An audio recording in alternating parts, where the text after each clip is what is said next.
Neste momento, estamos sob ataque. Estamos sendo atacados de uma forma silenciosa. É assim que eles conseguem fazer o que estão fazendo em nosso país. Sabe, eles dizem como se cozinha um sapo. Você já ouviu as teorias sobre cozinhar um sapo? Para cozinhar um sapo, coloque-o em água fria e aqueça. Se jogar na água fervendo, ele pula fora. Se quiser cozinhar o sapo, ponha-o na água fria e acenda o fogo. Com a água esquentando devagar, ele nem nota. Quando o sapo percebe que está sendo cozido, já é tarde. Ele está morrendo. É o que ocorre agora com o nosso país. Então, o que deu aos islamistas esse impulso? O que fez com que eles, de repente, explodissem no cenário mundial a partir dos anos 80? Veja, duas coisas aconteceram no século passado no Oriente Médio que deram aos muçulmanos o dinheiro e o poder para se expandirem pelo mundo todo. A principal coisa que aconteceu foi a descoberta de petróleo no Oriente Médio, que deu a eles o dinheiro para exportar sua ideologia islâmica radical para o mundo todo e começar a construir mesquitas e madraçais em vários países, doutrinando pessoas em diferentes lugares. E a segunda coisa que aconteceu foi a chegada ao poder do Ayatollah Khomeini em 1979. Isso deu aos islamistas o respaldo espiritual. Então agora eles têm o dinheiro e também o respaldo espiritual. E eles se expandiram pelo mundo todo nos anos 80, e é por isso que começamos a ver, a partir dos anos 80, todos esses ataques terroristas acontecendo no mundo todo. Eles eram muito bem financiados, muito bem organizados e estavam em uma missão. A Irmandade Muçulmana, organização que todos já ouviram falar diversas vezes na televisão, a Irmandade Muçulmana é a mais antiga organização terrorista islâmica do mundo, fundada em 1928 e tem 70 organizações islâmicas derivadas, incluindo a Al-Qaeda, o Hamas e o Estado Islâmico. Lembrem-se, o líder do Estado Islâmico, al-Baghdadi, estava em nossas prisões em 2011 como líder da Irmandade Muçulmana. A Irmandade Muçulmana escreveu um plano em 1982. Agora tem dinheiro, respaldo espiritual, estão organizados e contam com 70 organizações islâmicas derivadas. Eles escreveram um plano em 1982, um plano de 100 anos para o islamismo radical infiltrar e dominar o Ocidente e estabelecer um governo islâmico na Terra. Nos círculos de contra-terrorismo, esse plano ficou conhecido como o Projeto da Irmandade Muçulmana. Quantos de vocês já ouviram falar do Projeto da Irmandade Muçulmana? Levantem a mão. Ok, ufa, que bom. O projeto da Irmandade Muçulmana é muito único porque apresenta táticas e propostas de como infiltrar o Ocidente, como usar nossas leis contra nós, como usar nossa abertura contra nós. Eles falam sobre como usar palavras de efeito para desarmar os ocidentais e avançar a agenda islâmica radical no Ocidente. Essas palavras são diálogo, multiculturalismo, diversidade, interreligiosidade. Eles dizem que se você usar essas palavras, os ocidentais vão comer na sua mão como cachorros. Você vai desarmá-los porque é só isso que eles querem ouvir. Eles falam sobre como criar organizações sem fins lucrativos e organizações de direitos humanos e manter a aparência de moderação para avançar uma agenda islâmica radical no Ocidente. Eles falam sobre como eleger muçulmanos democraticamente em todos os níveis no Ocidente, incluindo governo, ONGs, etc. Eles falam sobre como conseguir estagiários muçulmanos em todos os escritórios governamentais para que possam ter uma visão interna de como as políticas são feitas nos mais altos níveis. Eles discutem como atuar com organizações progressistas de mentalidade semelhante e objetivos parecidos. Por isso, ao ver a ACLU trabalhando com a CAIR, o Conselho de Relações Americano-Islâmicas, você se confunde e pensa, como essas organizações podem ter algo em comum? A CAIR integra a Irmandade Muçulmana, atuando com um plano e objetivo final. A Irmandade começou a implementar seu projeto na Europa. Lembre-se, o projeto foi escrito em 1982, o plano. Eles começaram a implementar o plano na Europa nos anos 80 e 90, depois em 2000. E agora? E agora? A Europa já não é mais a Europa. A Europa se tornou a Eurásia. Não é a mesma Europa que você costumava visitar há 20 anos. E isso foi antes do fluxo de refugiados deste ano para a Europa. A transformação da Europa vem acontecendo lentamente nas últimas décadas. Enquanto falo com você agora, existem mais de 100 tribunais da Sharia operando somente na Grã-Bretanha, paralelamente aos tribunais britânicos. Eles basicamente têm um sistema legal completamente oposto à Constituição Ocidental da Grã-Bretanha. Só na França existem mais de 725 zonas proibidas onde a polícia nem sequer pode entrar. Então, por que deveríamos nos preocupar com o que está acontecendo na Europa? Porque a Europa é uma prévia do que está por vir para os Estados Unidos. A Irmandade Muçulmana escreveu o plano para a destruição dos Estados Unidos em 1991. Este é o plano. Este plano tem o seguinte título: Haverá uma prova depois. O título é um memorando explicativo sobre o objetivo estratégico geral do grupo na América do Norte. Entenda como muita gente pensa, o presidente Obama, ele era tão ingênuo, ele foi vítima dessas pessoas. Quero que saiba que o presidente Bush, seu pai, e o presidente Clinton faziam parte do mesmo grupo.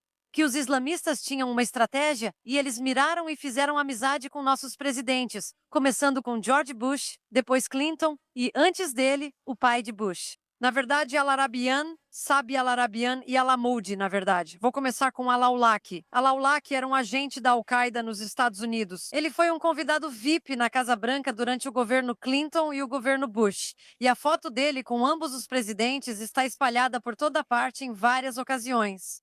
Isso não começou com o presidente Obama. O presidente Bush criou o Programa de Iniciativa Muçulmana após o 11 de setembro para garantir a colaboração com a comunidade muçulmana nos Estados Unidos e passou a contratá-los para cargos sensíveis no governo. Porque o nosso inimigo é tão determinado e tão calculista, eles vieram atrás de nós enquanto estávamos dormindo. Como eu mencionei, esse plano foi escrito em 1991, 10 anos antes do 11 de setembro. Quero focar na educação agora, pois é importante que você entenda como estamos perdendo nossa sociedade. O que está acontecendo com a nossa nova geração, que eles não têm respeito pelo nosso exército, não têm respeito pelo nosso governo, não têm respeito pelo Estado de Direito, nem respeito pelos nossos veteranos. Você precisa entender de onde isso está vindo, porque você arriscou sua vida e dedicou sua vida a servir nossa nação. Você precisa entender o que acontece agora em nosso país. É assim que começaram a mudar o futuro. A melhor forma de mudar um país é transformar o futuro pela educação. Eles passaram a investir milhões em nossas universidades, criando departamentos de estudos do Oriente Médio e ciência política, e nomeando professores árabes que são anti-Israel e anti-americanos para ensinar que Israel é mau, que os Estados Unidos são ruins e que o mundo islâmico é o oprimido e desfavorecido. Aqui está a dimensão do dinheiro que veio do Oriente Médio para nossas universidades. Começando nos anos 90, início dos anos 1990, 20 milhões de dólares doados pelo rei da Arábia Saudita à Universidade do Arkansas e 22 milhões doados à Universidade de Harvard por dois sheiks sauditas ligados à Al-Qaeda. 8,1 milhões de dólares doados para a Universidade de Georgetown pelo sheik Bandar bin Talal. O homem que quis dar 10 milhões de dólares ao Giuliani após o 11 de setembro, lembra? E Giuliani mandou ele enfiar onde o sol não bate, lembra? 5 milhões de dólares doados ao MIT, 1,5 milhão de dólares para a Texas A&M, 5 milhões para a Universidade Rutgers, 5 milhões para a Columbia University, UC Santa Barbara, Johns Hopkins University, Duke University, American University, UCLA, Howard University. Você entendeu a ideia? Da Ivy League, as faculdades comunitárias e tudo que existe entre elas. Nós abastecemos o tanque e eles injetam veneno nos corações e mentes das nossas futuras gerações. As pessoas sempre me perguntam, Brigitte, por que a mídia é tão tendenciosa? Eu digo para elas, por que vocês estão surpresas? Porque nos últimos 20 anos, todos esses estudantes da elite que se formaram nas nossas universidades, que foram alimentados constantemente com ódio e ressentimento contra os Estados Unidos e contra Israel, hoje são âncoras de notícias, redatoras, repórteres, editoras de jornais, formuladoras de política externa, influenciadoras de política externa. Esse é o problema que estamos enfrentando hoje. O problema é que a estratégia teve tanto sucesso nas universidades que as islamistas pensaram, por que não começar com alunos do ensino fundamental e médio? Dessa forma, quando eles tiverem 18 anos, vão votar e nós os teremos na palma das nossas mãos. Então, o Projeto Islã foi lançado na Califórnia em 1991, onde começaram a educar as crianças sobre o Islã. Eles iniciaram um curso de 3 semanas sobre o Islã em escolas públicas, onde os alunos tinham que adotar nomes islâmicos e memorizavam e recitavam versos do Alcorão. Jejuar por um dia durante o Ramadã para experimentar como é ser muçulmano e fazer uma excursão. Em uma excursão de um dia a uma mesquita para vivenciar como é ser muçulmano.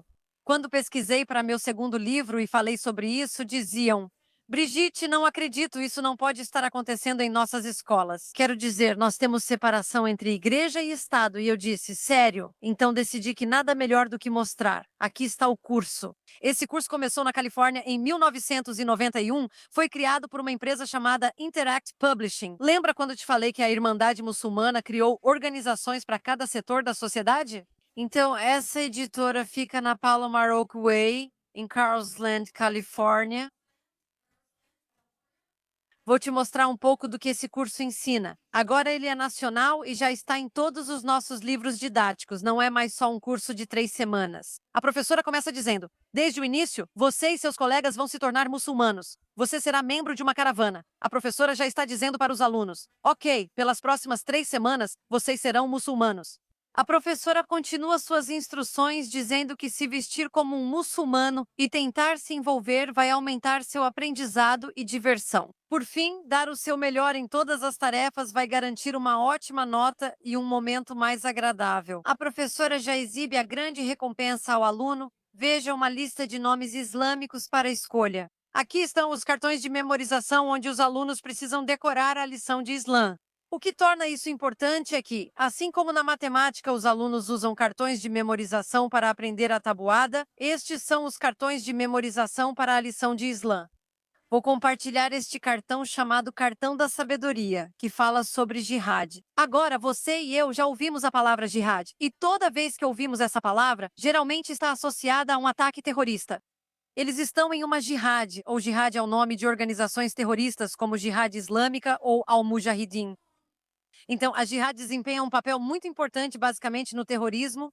A palavra jihad é mencionada no Alcorão 40 vezes, sendo 36 dessas vezes como uma guerra santa contra os infiéis, para matá-los ou subjugá-los. Veja o que Michael e Sarah estão aprendendo sobre jihad nas nossas escolas públicas. A jihad é uma luta dos muçulmanos contra a opressão, invasão e injustiça. Se isso soa familiar para você, é porque esses são os argumentos da Al-Qaeda e dos nossos inimigos. Quando a Al-Qaeda divulga comunicados contra a América, o que dizem e por que afirmam lutar contra nós? Eles estão lutando contra a opressão, estão lutando contra a injustiça, estão lutando contra a invasão. Quando você ouve sobre um homem-bomba palestino ou alguém tentando se explodir no Iraque, Afeganistão ou em outro lugar e gravam seu último vídeo, o que dizem ser o motivo? Luto contra a injustiça e a opressão como combatente da liberdade. Então, o que temos agora são nossos alunos estudando os argumentos dos nossos inimigos, pagos com nossos impostos nas escolas públicas, em nome do multiculturalismo e da diversidade. Não foi por isso que vocês arriscaram suas vidas. Vocês se perguntam por que nossos alunos agora têm ressentimento contra as nossas forças armadas. Eles não têm respeito pelas nossas forças armadas, desprezam as nossas forças armadas. Isso começou há 25 anos, há 25 anos. Estudantes dos últimos 25 anos, agora com mais de 30, estudaram esse tipo de besteira em escolas públicas e particulares, já que os livros são aprovados pelo Conselho Estadual de Educação. É por isso que quando eles olham para o nosso pessoal militar vindo agora, seja qual for o serviço militar, tentando proteger as pessoas ou espalhar liberdade e justiça, é por isso que eles olham para eles e dizem: bem, é claro que eles odeiam vocês. Eles não suportam vocês porque vocês, nosso pessoal militar, são basicamente os agressores. Tudo o que essas pessoas estão fazendo é apenas se levantar contra a injustiça. Vocês são os que estão invadindo eles. Vocês são os que estão ocupando eles. E é assim que eles estão virando o nosso próprio povo contra nós, o nosso próprio povo. Sabe, Hitler disse uma palavra muito importante. Ele disse: me deem as crianças. Eu vou mudar a sociedade em 10 anos. E foi exatamente isso que ele fez. Hoje, estamos vendo a mesma coisa acontecer na América. O mesmo padrão. Já estamos aqui. Você já ouviu a expressão nunca mais? Os judeus dizem nunca mais. O nunca mais está acontecendo agora. Pelo menos na Segunda Guerra Mundial, existia a América, que foi defender o mundo e libertar o mundo. A América liderou o mundo em liberdade. E vocês lideraram a luta e ficaram na linha de frente. Quem vai vir defender a América hoje? Nós somos a superpotência do mundo. Começa com a gente e termina com a gente. Somos quem deve se levantar para defender nossa nação e o mundo, começando por aqui, pois este é o lugar mais importante. Neste momento, estamos sob ataque. Estamos sendo atacados de uma forma silenciosa. É assim que eles conseguem fazer o que estão fazendo no nosso país. Vocês sabem, dizem, como se cozinha um sapo. Vocês já ouviram as teorias sobre cozinhar um sapo. Se você quiser cozinhar um sapo, coloque-o na água fria e depois acenda o fogo. Porque se você jogar o sapo na água fervendo, ele pula para fora. Se quiser cozinhar o sapo, coloque-o na água fria e acenda o fogo. Conforme a água esquenta devagar, ele nem percebe. E quando o sapo percebe que está sendo cozido, já é tarde demais. Ele está morrendo. É isso que está acontecendo agora com o nosso país. E é por isso que eu fundei o Act for America. Porque eu fugi da tirania e vim para cá. Para onde mais eu vou correr? Eu atravessei oceanos para vir para a América. Para onde mais eu vou? É aqui mesmo. O 11 de setembro foi um momento decisivo para a América. Isso mudou nossas vidas. Todos nós fizemos a mesma coisa. Assistimos à televisão, choramos, sentimos frustração e tristeza ao ver as imagens do World Trade Center desabando repetidas vezes. Custamos a acreditar que alguém pudesse nos odiar tanto a ponto de usar aviões comerciais como mísseis humanos contra arranha-céus. O 11 de setembro foi decisivo para mim. Naquele dia, minhas filhas chegaram da escola. Minha filha mais nova tinha a idade que eu tinha quando fui ferida em um hospital no Líbano. Ela assistia TV comigo e perguntou: Mamãe, por que fizeram isso com a gente? E eu me vi olhando nos olhos da minha filha e dizendo para ela: Eles nos odeiam porque nos consideram infiéis e querem nos matar. Eu tive que repetir para minha filha exatamente o que meu pai disse para mim lá no Líbano, quando eu tinha a idade dela. Aqui estávamos nós, duas gerações separadas. Eu era uma jovem libanesa. Ela é uma jovem americana. Eu falava árabe. Ela fala inglês. Estamos a 8.000 milhas, 30 anos separadas por 2 continentes. Aquele dia foi meu momento decisivo. Foi nesse dia que eu prometi que faria tudo o que pudesse para garantir que minha filha nunca, jamais, teria que olhar nos olhos do seu filho ou filha e repetir para ele ou para ela o que meu pai disse para mim e o que eu tive que dizer para ela. Nesse dia, renasci como ativista. Fundei o Act for America para informar milhões de americanos sobre a ameaça do islamismo radical à paz mundial e à segurança nacional. Passei a palestrar e viajar. Muito obrigada por estarem aqui hoje e pelo serviço de vocês. Que Deus abençoe a todos e nosso país. Obrigada por me receberem. Se você tem um plano 401Q ou um IRA, por favor, preste atenção. O ouro está em níveis recordes.